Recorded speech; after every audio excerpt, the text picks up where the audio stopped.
오늘은 이제 저축성 AP 교육을 이제 진행할 건데요.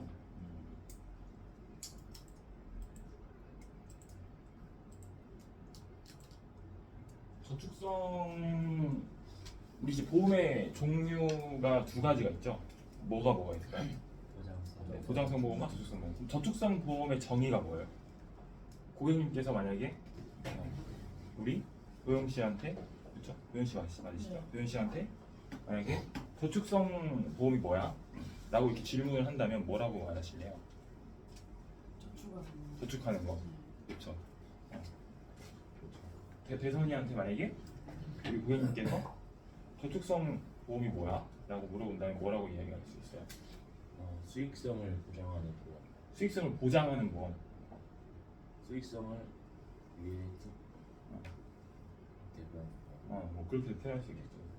저축성 보험은 뭐냐면 쉽게 얘기해서 내가 납입한 보험료보다 만기 시 돌려받는 돈이 많은 게 저축성 보험입니다.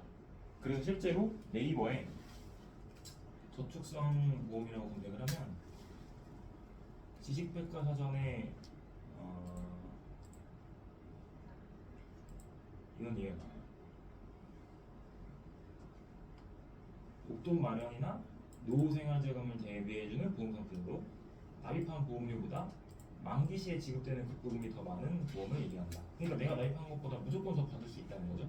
그래서 보험료 중에 사업비와 보장이 필요한 부분을 제한 금액에 대해 높은 이율로 적립해서 만기에 지급함으로 주택자금이나 결혼자금 등 목돈 마련에 효과적이다라고 얘기합니다. 그래서 제가 얘기하는 게 아니라 네이버에 있는 지식백과사전에서 저축성 보험이라고 하는 게 주택자금이나 결혼자금에 효과적이다라고 이야기를 하고 있어요. 그죠? 그래서 우리가 고객님들한테 저축적인 부분에 대해서 이제 어필을 얘기할 텐데 사실 오늘 이 교육의 핵심은 뭐냐면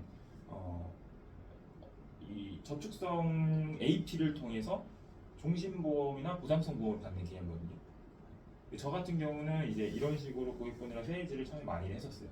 왜냐하면 그러니까 이거죠. 그러니까 종신보험을 저축처럼 팔자는 게 아니에요. 종신보험에 대한 니즈 자체를 우리가 저축성으로 올려야 된다는 거죠. 왜 그럴까요? 자산 관리의 첫 번째가 뭐예요? 리스크 관리입니다. 돈을 아무리 잘 모아도 내가 리스크 관리가 안 돼서 중간에 내가 아프거나 사망하게 되면 내가 모아놨던 돈은 지킬 수 있어요? 없어요?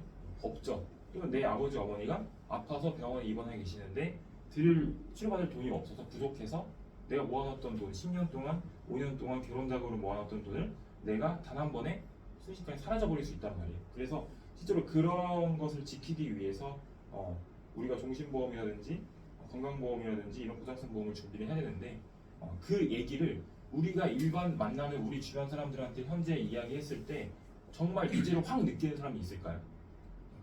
드물 겁니다. 왜 그러죠? 아직 우리가 크게 아파본 적이 없거든요. 그래서 만나는 고객분들한테 저축에 관한 이야기를 AP를 통해서 자연스럽게 종신보험이나 보장성 보험으로 이끌어 나가는 겁니다. 왜 그렇게 해요? 결국 CMP가 높은 게 뭐야? CMP가 높은 게 저축성 보장성 보험이죠. 네. 저축성 보험 제가 솔직히 정말 많이 세일즈했거든요. 근데 사실 좀 후회돼요. 왜냐면 제가 세일즈를 할 때는 지금 같은 더드림 종신보험이나 로즈 종신보험 상품 자체가 없었습니다. 네. 왜 이렇게 자꾸 웃으세요? 아니 얼굴이 자꾸 네. 사진 떠 있어. 그래요? 제가 얼굴 사진? 그래서 웃고 계셨구나. 말씀해 주시지. 그래서 그게 없었어요. 제가 실제로 영업을 첫 달에 했었을 때 그걸 좀 보여드리면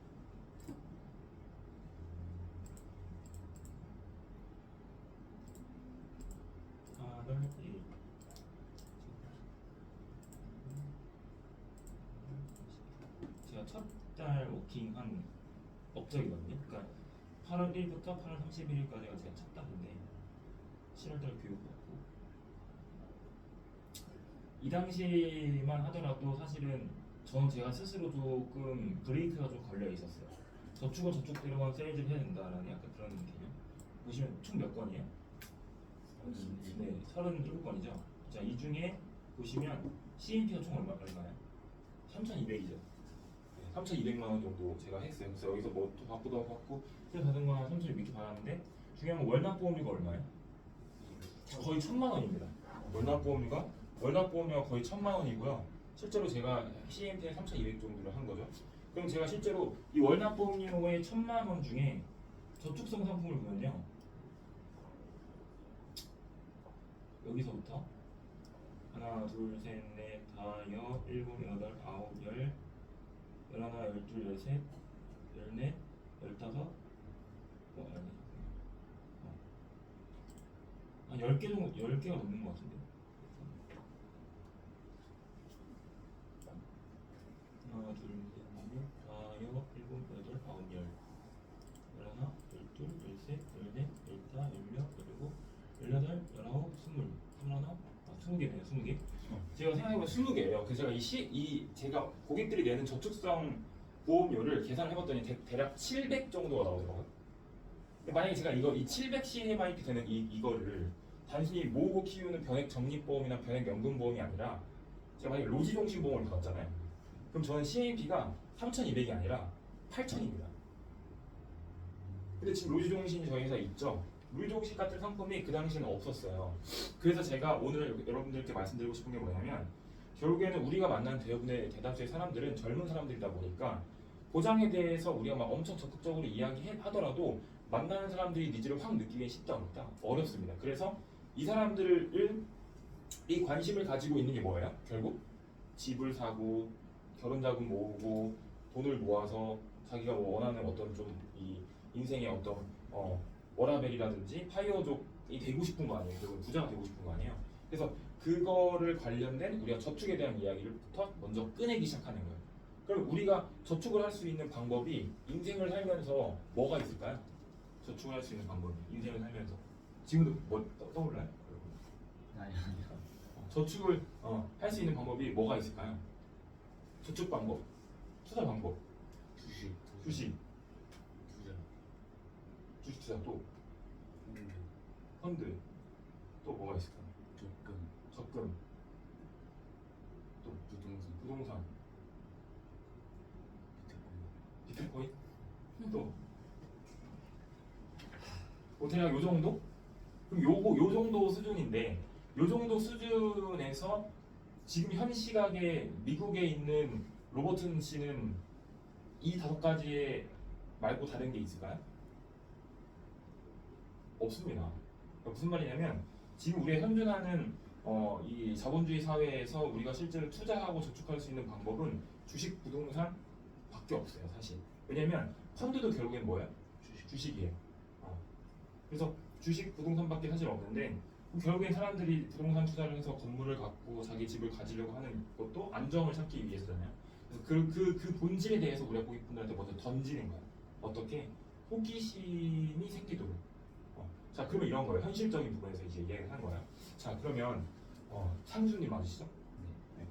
그럼 나 이 친구랑 가정을 하고, 그냥 형 동생이랑 가정을 하고, 상준아, 그러면 너 주택 청약 당첨되면 아파트가 어떻게 이제 우리가 계약 체결이 어떻게 되는지 혹시 알아? 혹시 아시나요? 그렇죠. 근데 주택 청약을 우리는 항상 하잖아요. 얼마씩 하죠? 2만 원, 5만 원, 10만 원? 요즘은 다 할 거란 말이에요, 그죠?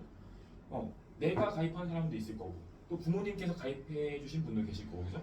이렇게 계속 주택 청약을 넣는데, 대부분의 사람들은 주택 청약에 대해서 본인이 납입을 하고 있음에도 불구하고 주택 청약이 됐을 때 어떤 방식으로 이 청약이 진행이 되고 내가 아파트를 갖게 되고 계약을 하는지는 알아요, 몰라요? 모릅니다. 이게 핵심이에요.